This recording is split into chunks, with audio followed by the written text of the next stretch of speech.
you've been following my channel, you know that this week we made a soap paste following the method used by Catherine Failor, and that also we dissolved our soap paste and made our first shampoo using the method by Catherine Failor.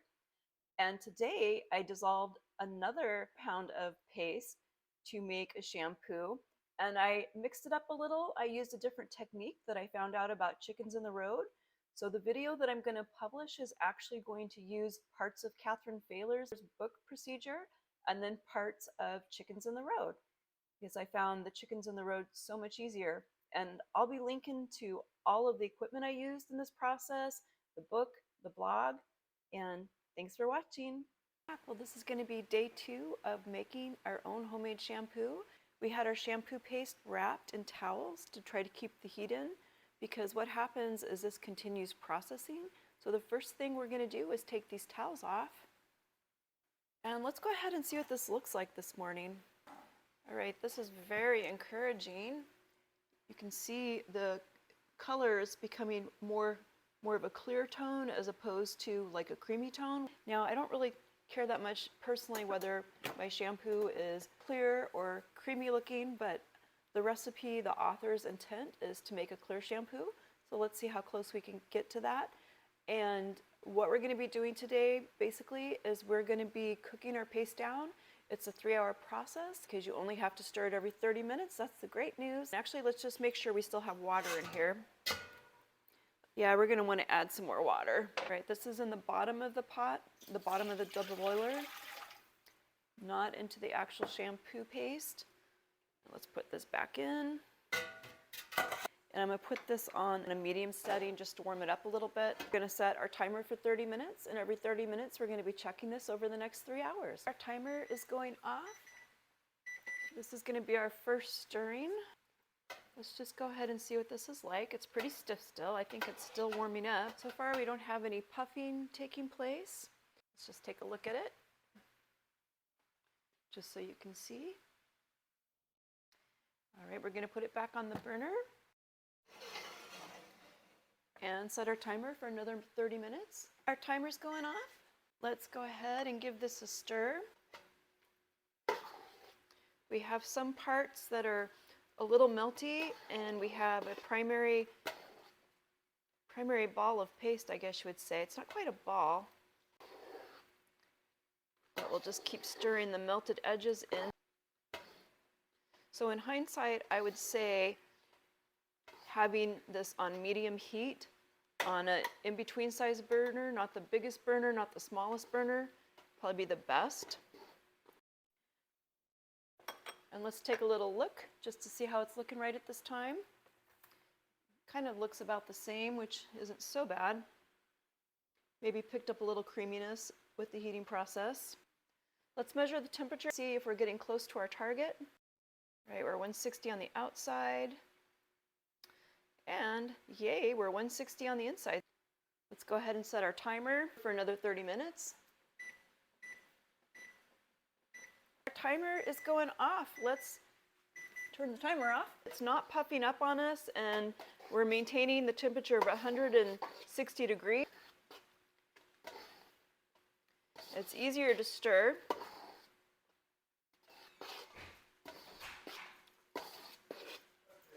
So we'll go ahead and we'll let this go for another 30 minutes, and then we'll check it again. Our timer's going off. At this point, our paste has become liquid. And I would say the top half inch is a creamy foam. The next thing we're going to do is we're going to go ahead and let this go another 30 minutes.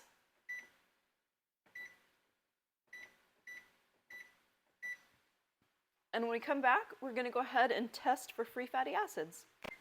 Okay, our timer's going off. Let's give this another stir. I would say for best success, initially get your paste up to 160. And if you don't have a lot of puffiness, then get it up to 170. But we have been going for 3 hours now, so we are ready to do our first test. And to start, we are going to need to bring 2 ounces of water to a boil. It did actually get to be a creamy color again, and when it got hot, it got thicker again, more like the original paste, but not quite like the original paste. So let's measure on our scale over here our 2 ounces of water. So I have an empty glass Pyrex, and I'm going to zero my scale in. I'm going to add 2 ounces of water.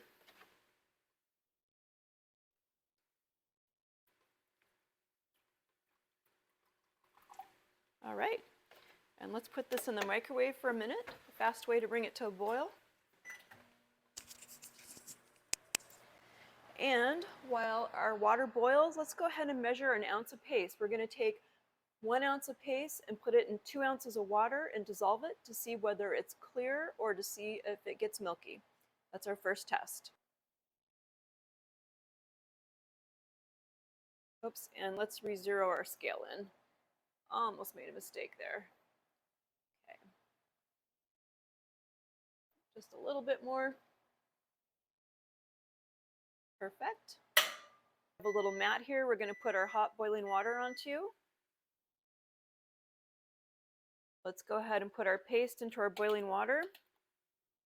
And let's stir and dissolve our paste into the water. What we're wanting to see if this is relatively clear or if it's milky. That's how we'll know if we are successful to this point in our process. Our water is staying clear even with some soap bubbles on the top. All right, I think we're mostly dissolved here. And you can see that the liquid is relatively clear. There are foamy bubbles from all the stirring, but the liquid itself is clear. So the next step in our process is we're going to make our boric acid solution. We are going to want to add 3 ounces of boric acid to 6 ounces of boiling water. Let's get our scale zeroed.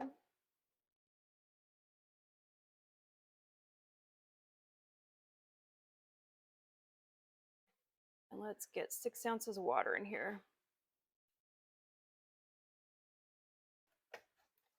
And let's put our water in the microwave to go ahead and get it boiling. I'm going to put this for 2 minutes. And while we do that, let's go ahead and measure our boric acid. We need 3 ounces of boric acid. And get our scale zeroed.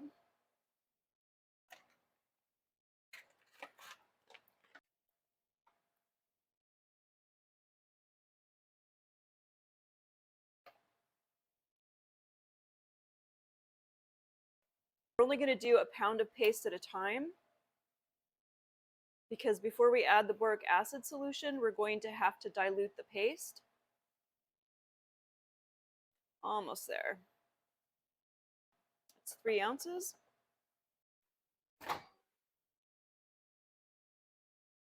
And we have boiling water. And we're going to add the boric acid to the boiling water.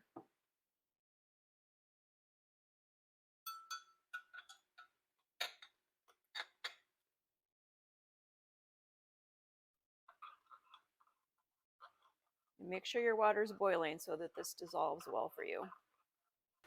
Welcome to my kitchen.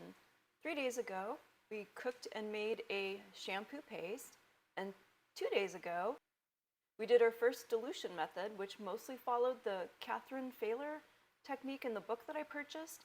And since then, I came across a blog by Chickens in the Road, and I really liked her process. It seemed like it might be a little easier, and I haven't published my first video diluting the paste because I wanted to see if this method would be easier for me and for anybody else that might want to try it. So to get started, we're going to take our paste and we're going to actually put it in a crock pot. And we're going to use this on a low setting.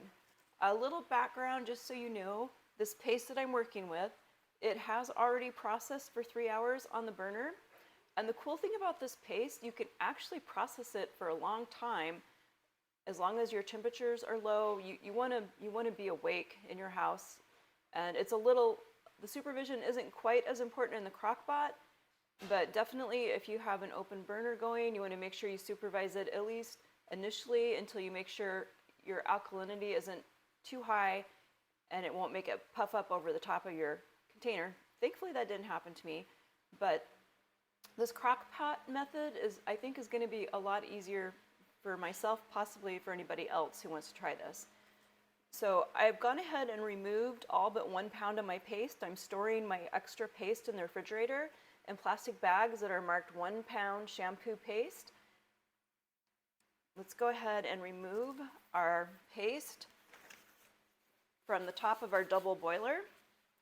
I'm going to turn my pressure cooker on slow cook. And let's go ahead and get our paste. You can see what it looks like right now. It's kind of an amber color. Let's get our paste into our Instapot.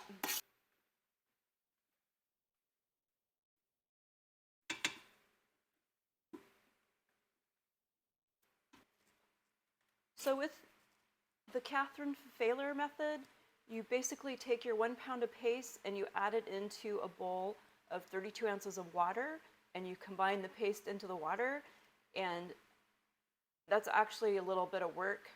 It probably would have been better if I would have used boiling water as opposed to cold water, but the procedures that I followed didn't really say anything about the temperature, at least not that I noticed. And so today what we're going to do, using chicken in the roads technique, we're going to put our paste in the crock pot, and we're gradually going to just add water, and also we'll gradually add some boric acid to it. And we're just going to keep gradually adding water, mixing the water in until we get the consistency we like. And then we're going to let it cook for a while just to help with the alkalinity. And that's how we're going to get started. So this is distilled water. And let's just add a little bit to get started.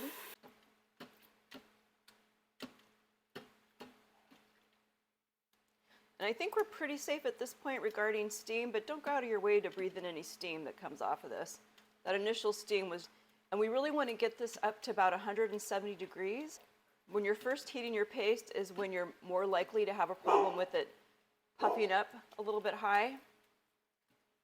And I can see right now this is going to work so much easier. It's so much easier for me to add the water to this paste than dumping the paste into a bowl of water.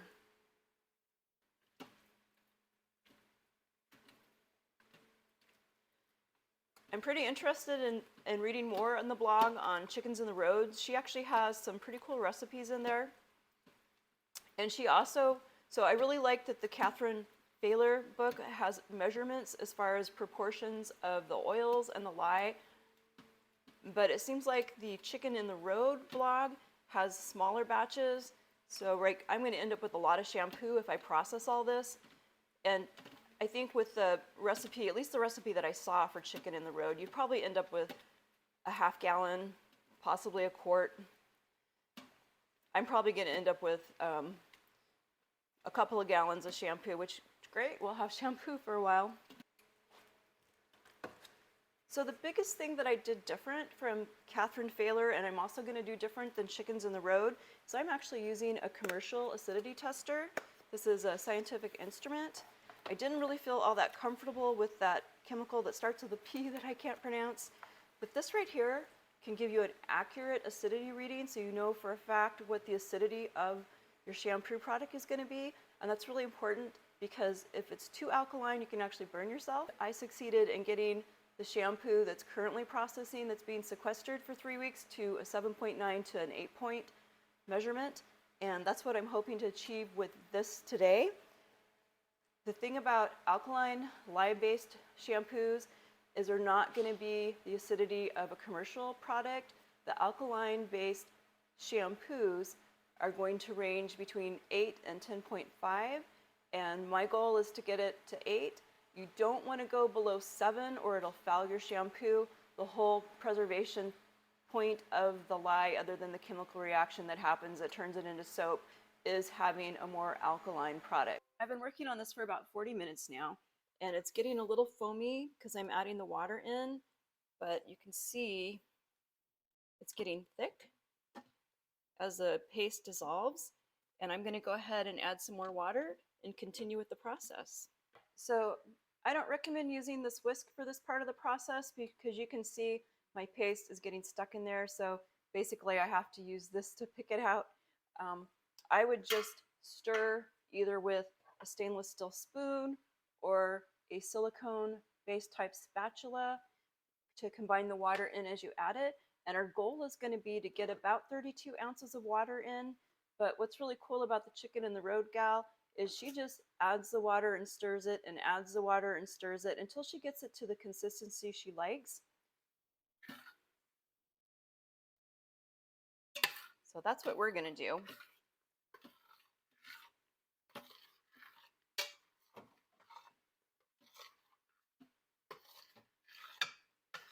Now the shampoo that I made diluting the paste 2 days ago, initially that was pretty thin, and as of this morning, with all the additions of boric acid that I used to neutralize the alkalinity, it's actually pretty thick.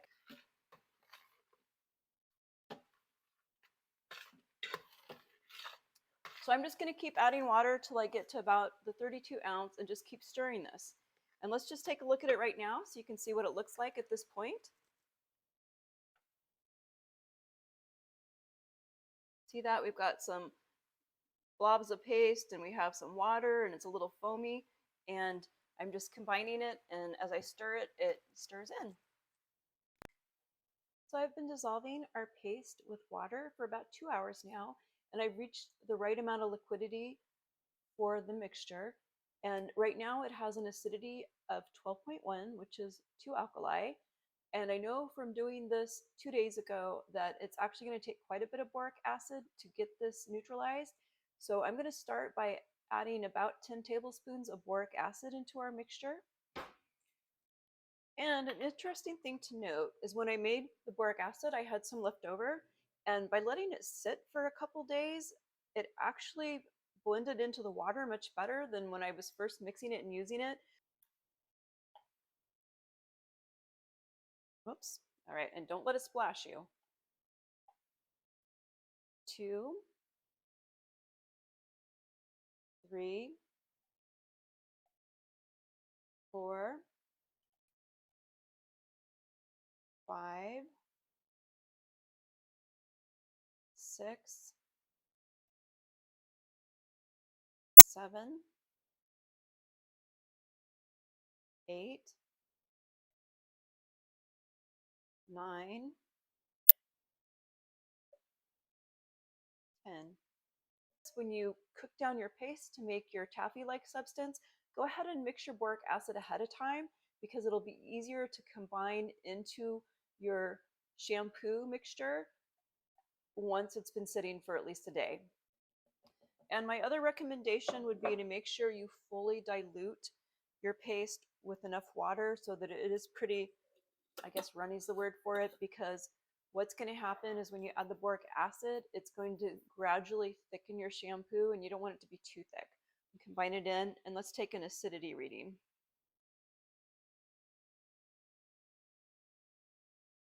And I'm using way more boric acid than what is recommended by Catherine in her book. But it's very important to make sure you get the pH so that it's a safe level for your skin. So let's go ahead and let's calibrate our tester.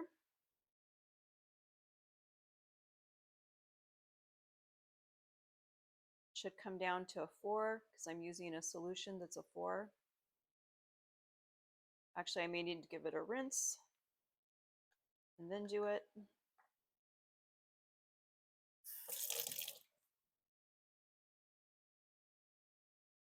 So how this meter works is you rinse it off, you dry it, you take your testing solution. I'm using the 4-point solution. You could use a 7 actually in this process, but it's got a little fill line, so I'm going to fill it to that line.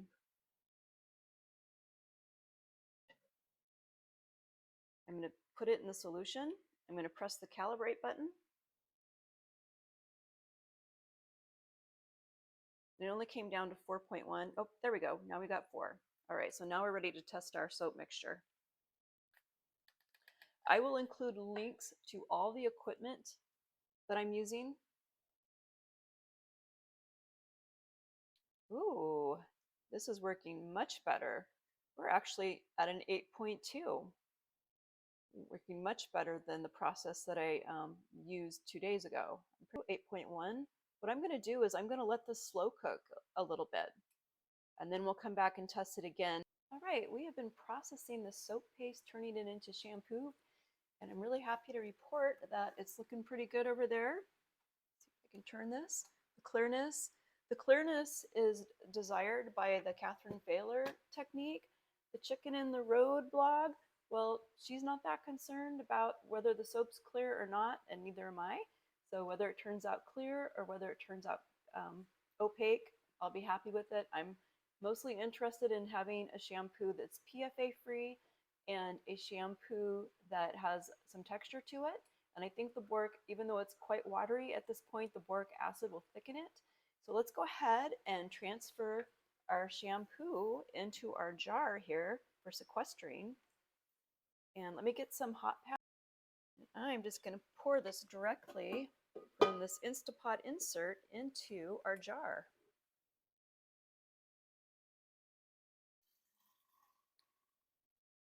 And don't pour too fast. You don't want it to splash out and burn you. I'm going to label this jar with today's date, and I'll label it with the date that we want to test it with.